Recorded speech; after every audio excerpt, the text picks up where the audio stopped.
За өнөөдрийнхөө мэдээгээр хэдүүлээ BBC-гийн бас нэгэн өөр мэдээг хамтдаа орчуулж үзнэ. За энэхүү мэдээ нь болохоор юуны тухай мэдээ вэ гэхэлэр эпилепси гэдэг унал таталт өгдөг энэхүү өвчний талаарх мэдээлэл байгаа. Тэгээд та бүхнийг бас энэхүү мэдээг уншаа шинэ үгийн баялгаа сайжруулах зогсохгүй бас энэхүү өвчний талаарх мэдээлэлтэй болоосоо гэж бас чин сэтгэлээсээ хүсэж байна. За хэдүүлээ энэхүү мэдээг хамтдаа орчуулцгаая.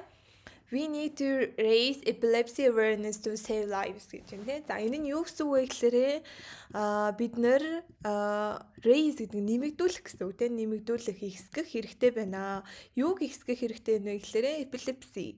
Epilepsy-гийн ойлголтыг одоо нэмэгдүүлэх хэрэгтэй байна. Яахын тулд вэ гэхээр олон хүмүүсийн амийг аврахын тулд гэсэн. Save lives гэдэг маань болохоор аврах гэсэн утгатай үгээр орсон байна тийм. Save lives. За доош уншия. The woman who has epilepsy says she is petrified to leave the house due to lack of public knowledge about neurological condition. За энэ нь юу гэсэн үг вэ гэхээр нэгэн эмэгтэй тэр эмэгтэй нь болохоор epilepsyтэй. Тэгээд юу гэж хэлсэн бэ гэхээр би маш их ингэж айдаг petrified гэдэг маань болохоор айх гэсэн утгатай. За үгээ мэдэхгүй байвал мэдээж энэ дээрээ дараад mouse 2-оо идэвхжүүлэнгүүт look up гэдэг хэсэг гарч байгаа тий.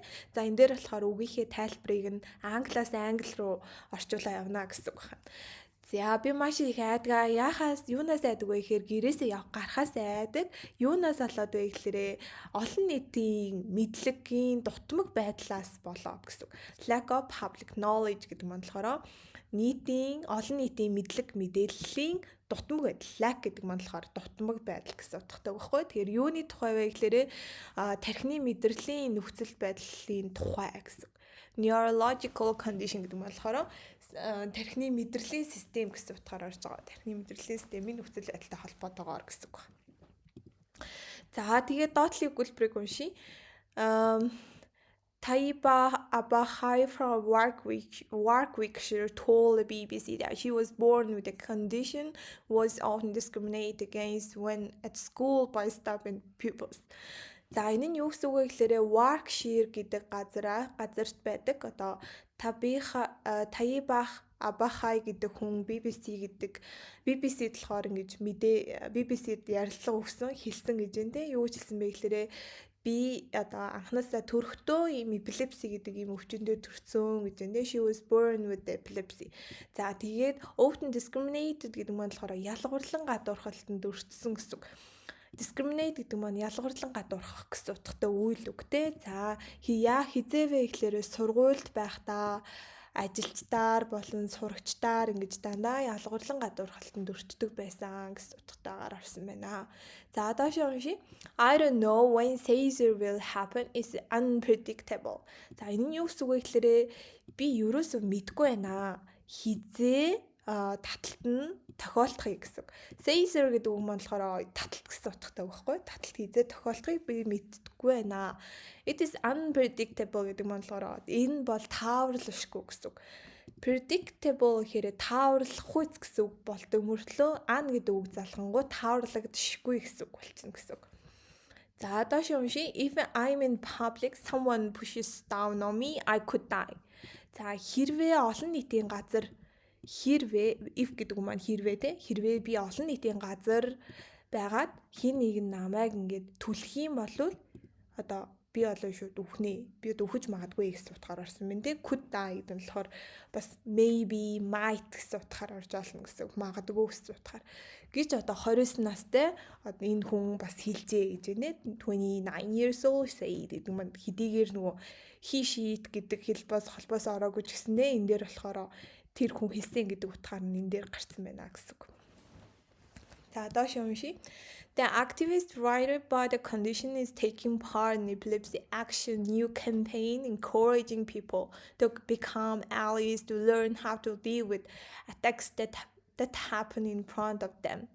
За activist гэдэг нь болохоор ер нь бол идэвхтэн гэсэн үг те. Идэвхтэн, тэнцэгчтэй тэр утгаар орж байна. За идэвхтэн тэнцэгч эпилепсигийн одоо шинээр гаргаж байгаа кампэйний үйл ажиллагаанд болохоор оролцож байгаа гэж юм дээ. За энэ хүн нөхцөл байдлын тухай эпилепсигийн одоо шинээр гаргаж байгаа кампэйн ажиллагаанд болохоор энэ идэвхтэн зохиолч хүн маань болохоор оролцож байгаа taking part. За тэгээд яаж юу хийж байгаа вэ гэхээр encouraging people гэдэг маань хүмүүсийг болохоор ингэж уриалж байгаа. Ингээд энүүнд болохоор ингээд нэгдэрээ гэж мөн энэ нь ингээд та бүхний яг өмнө ингээд тохиолдох юм бол хэрхэн одоо үүнтэй юунийг зохицуулах те энэ хүү тухайн болж байгаа тэр таталтыг хэрхэн зохицуулах вэ гэдэг талаарх хүмүүсийн ойлголтыг нэмэгдүүлэхэд энэ encouraging хийж байна гэсэн утгаар орж. Encourage гэдэг маань болохоор зоригжуулах гэсэн утгатай үг те зоригжуулах мөн одоо хүмүүст хэдлэг өгөх гэсэн утгаараас орж болж байна гэсэн.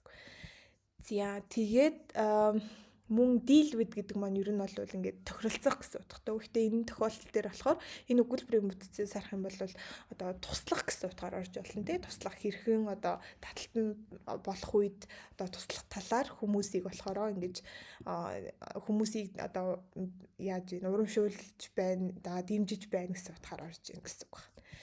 За дараагийнх нь they can I count on you campaign is asking people to stay with someone until the epileptic seizure is over to make sure their heart is protected and record how long episode lasted.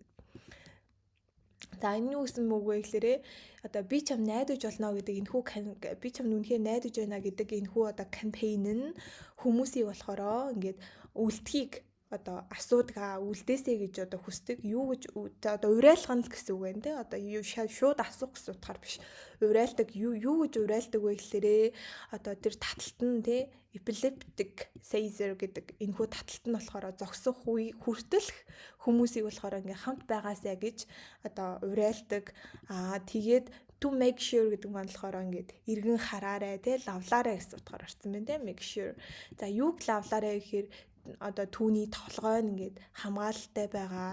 Тэгээд мөн хэр удаан тэр таталт нь үргэлжилж байгаа гэдэг хэсгийг одоо ингэж эргэн лавлаарай. Тэгээд үүн seizure буюу таталт дуусах хүртэл нь хүмүүстэй хамт байгаарай гэсэн утгыг энэ Can I count on you campaign гэдэг маань болохоор одоо дэмжин ажилтгаа гэсэн утгаар орсон байна. За дараагийнх нь болохоор It is estimated that 10% of people in the UK have a condition which can lead to neurons in the brain being overloaded with electrical activity.